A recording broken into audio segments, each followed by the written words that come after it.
down to this. Hundreds of booths. Thousands of games. And an infinite number of fanboys. Yeah, there are some fangirls, too.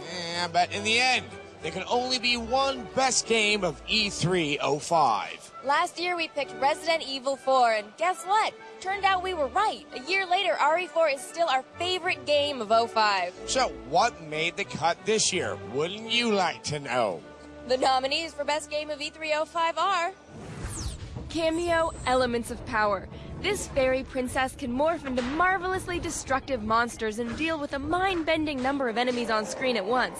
We've been waiting for this one a long time. But if it's as good as it looks, we'll finally stop complaining. Mostly. The Legend of Zelda Twilight Princess offers a mature Link with some flashy new tricks.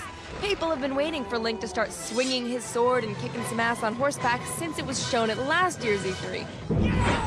Fear is a first-person shooter with a spooky twist. It's looking to master the standard FPS conventions while weaving story and imagery to scare the poo out of you. Oh my god.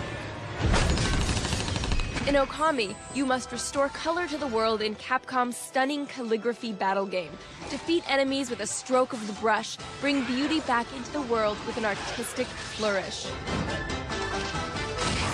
Battlefield 2 for the PC showed up at E3 looking good enough to ship. This one's set in the near future, and you can roll in vehicles from the US, China, and the fictional Middle Eastern Coalition. Gorgeous visuals complement the intuitive gameplay and RTS elements to make the Battlefield 2 booth a popular spot on the show floor. And the winner of the award for Best Game of E3 05 is... The Legend of Zelda Twilight Princess.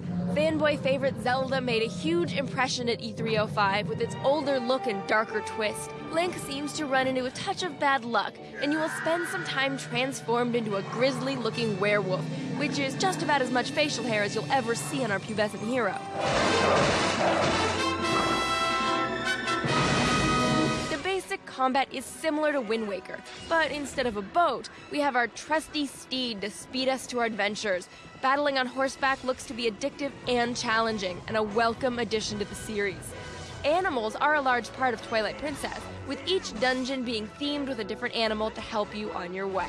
Can you say helper monkey?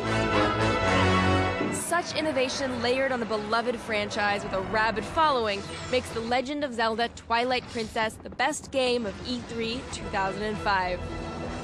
Well, that's it for us at E3. See you next year. Or next episode. Yeah, we are on all the time, aren't we? Yeah. Yeah. Nah.